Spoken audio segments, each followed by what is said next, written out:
Magandang umaga sa inyong lahat. Ngayon mag-iinom tayo ng kape. Ang sarap po nito, Bobs. Ang gusto ko yung lasa niya.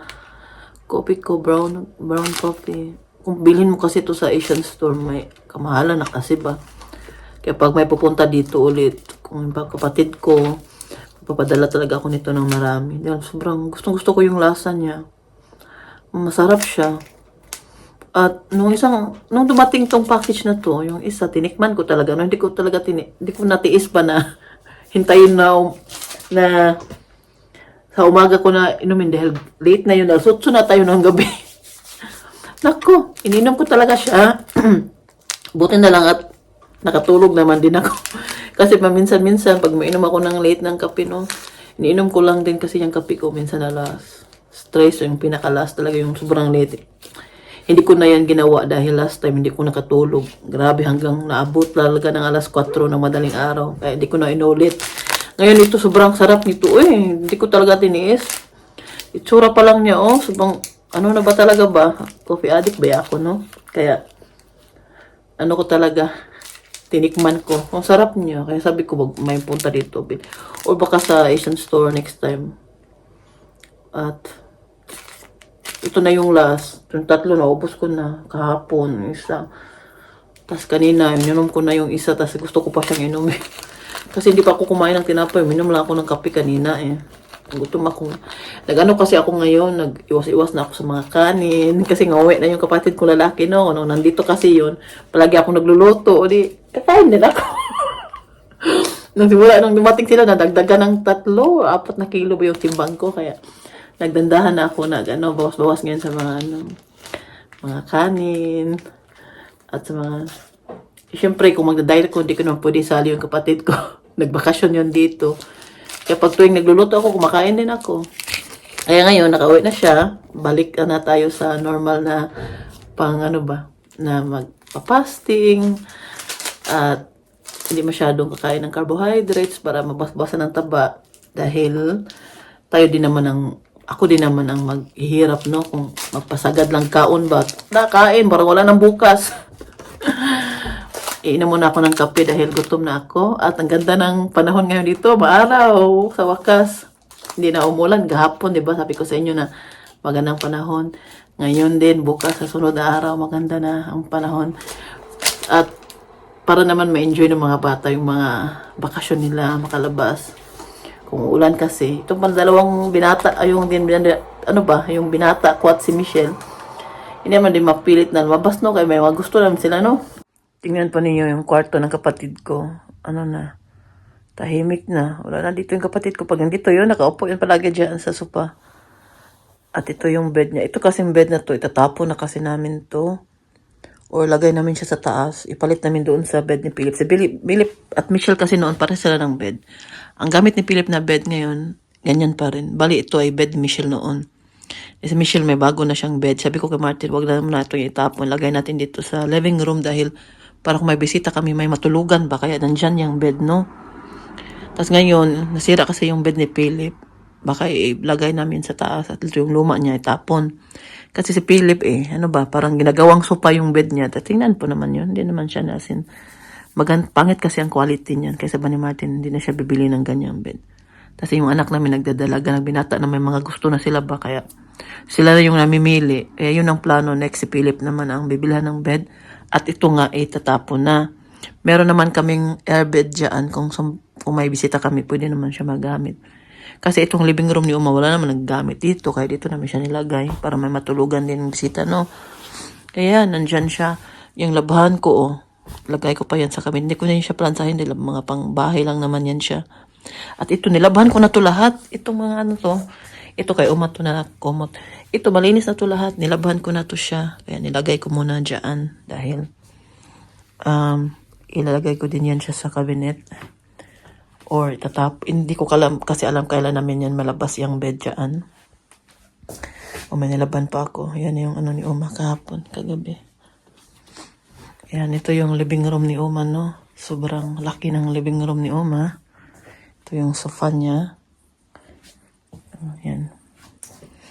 Yan yung plano. Next, yung kortina, nalabhan ko na yan siya. Bago umuwi yung kapatid ko, nalabhan ko yan. isang taon din ata hindi nalaban. Iba kasi dito maglaban ng kortina kasi pagkatapos niyang mano sa washing machine, isasabit mo na siya, hindi mo na siya kailangan patuyuin. Bali matuyo na lang yan siya dyan, basta buksan lang yung bintana. Ganyan kasi yung kortina ni Uma. Si Uma kasi yan. Kay Uma kasi yan, ano ba? Ganda ng sasakyan ng kapitbahay namin. No? Yung silver na Mercedes yan. Yan, dito yung kapatid ko. Dito yun siya nag-upo-upo. Nasa Pinas na. Balik trabaho na din to siya. Balik trabaho na din yun siya. Back to reality na din yun. Tapos ng bakasyon, 3 months. Tagal din niya dito, no? Nasa labas ako ngayon. Pupunta ako saglit sa Rave dahil bibili ako ng request ni Martin na kakainin niya mamaya. Maganda ang weather ngayon. Nakadress na naman si Mami Rose. Oh.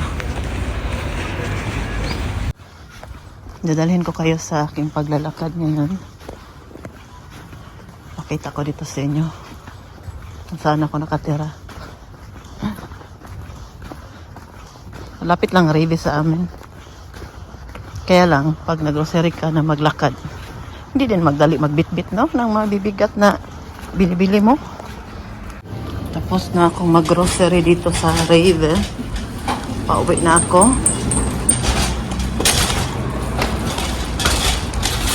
Irgendwann mal reparieren lassen. Und dann krieg ich hier nicht so richtig Wärme rein ins. Ah, das ist kaputt, Tobias? Das ist die Heizung? Braucht Holz.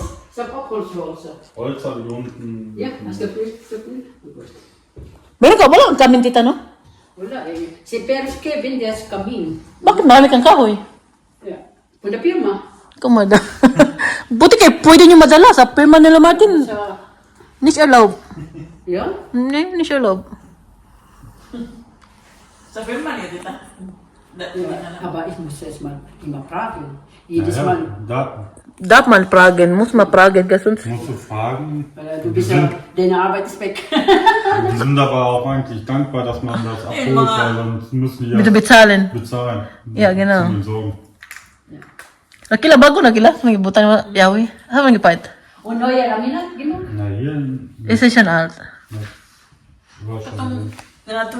Blumen na oven. May blumen pa. Ayos pa sa kanya kasi plano ko Gibt's auch hier die Linda, ne? Yeah, sound. Tobias, die Kommt Linda noch auch hier. Geländer, dann alles mit Weißt du, so wie Zäunen Fernchen, und kleine sowas. Linda. Auch da, ja. Schön. Schön gemacht, ne? Kaya tanggalan na kila, oh. Hier Ein kommt Umkraut. 2 Meter Zaun. Ach so, das ist von oben. Ja, da hat jemand wohnt da oben. Da oben. Hier kommt 2 Meter Zaun hin. Ringsrum. Hier kommt dann ein kleiner Zaun hin, dass man nicht runterfallen kann. Und Ito pag butang ng bangko dito kila, oh. Mag-upo-upo dito ba, no? Kleine Kinder oben. Maganda maglagay ng... Dito na yung butang yung lamisa. Hi. Hindi man yung butang sa taas. Wie Hi, Bruder! geht's? Gut, du auch? Immer.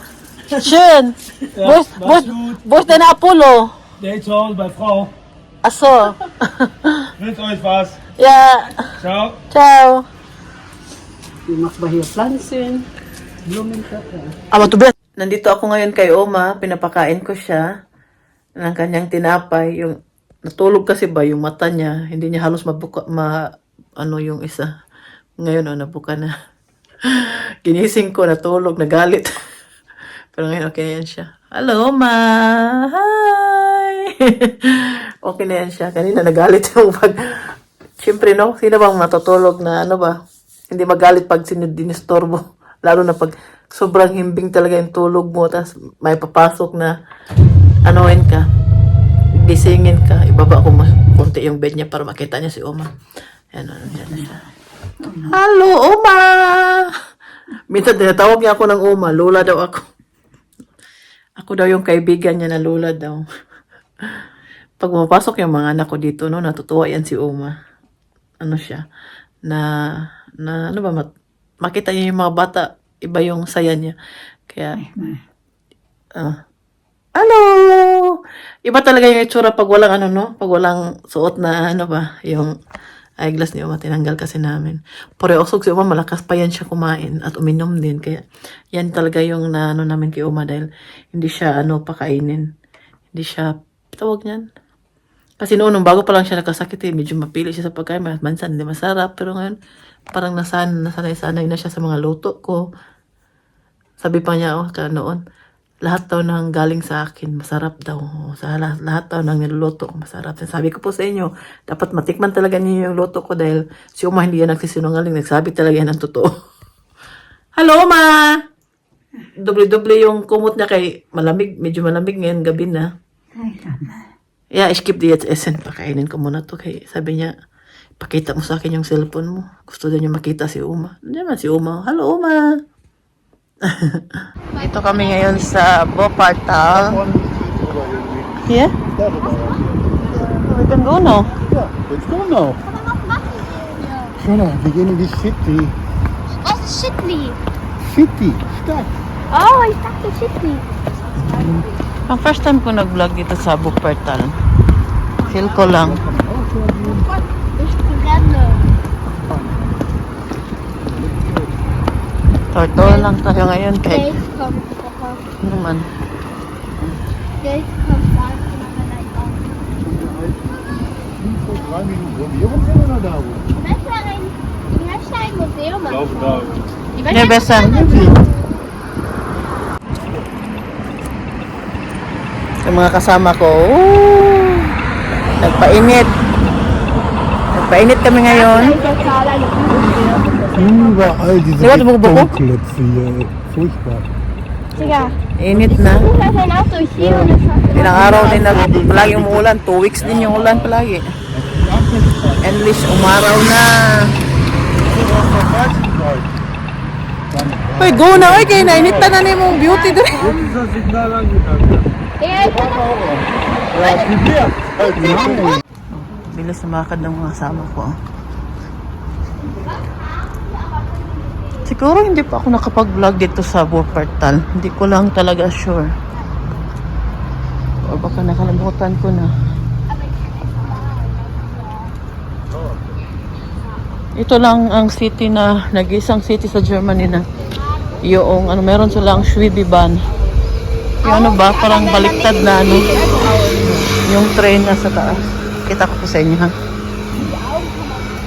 Pag may dadaan. Siya mo na siyang kinakailangan na yung money, gibalik na sa ano? Mag-isay naman ni Martin. Tara, ito oh.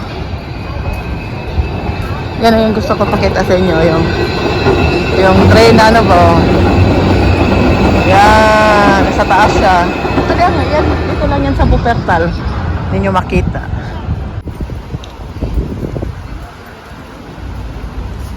Kalain po ninyo, ilang weeks na lang.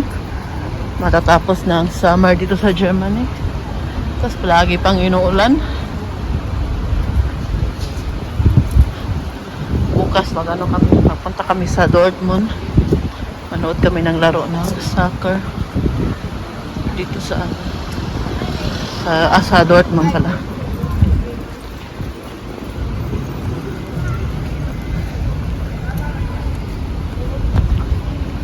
Nahihi na naman ako eh.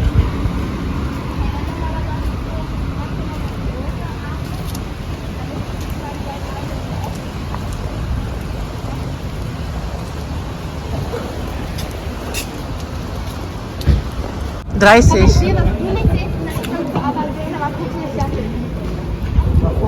Sayang ba, sarado na ang mga tindahan ba? Maraming sale na dress. Yeah. Das war sie. So, naade kay kog lakos. Fiona, come! Ich sag, sie geht zu Messen. Sie hat schon gesehen. Fiona pa ka nga, aptik ka nagmata.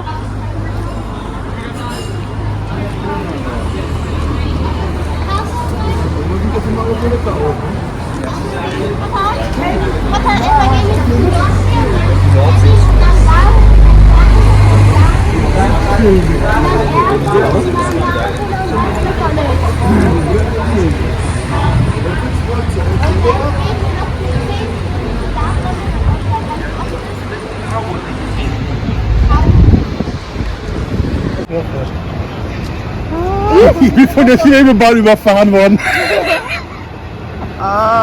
Bye-bye, bye-bye, bye-bye. Oh, jetzt fährt er runter. Bye-bye. Hat die gewunken, die Mann, Ja. Bye-bye siya. Okay. Du sing nichts mehr. Nimm einmal da. Jetzt. Girl, you say on girl, huh? Danke. Not yet. Dami on girl. Danke. Girl. On girl? Okay. Tarong. Again. Dangan lang kang. Dami on girl. Danke. On girl? Okay. On girl, balik. On girl. Sir Kila ba niloloko lang niya yung sawa niya? On girl. Danke. On girl. Sarap ng kain namin kahapon kay Rakela. Nagluto ako ng adobo, naglawas na ng pansit, nagaluhalo kami. Sarap busog. Sobrang busog ko kahapon doon. Kasama namin si Tita Annabelle, yung tita namin.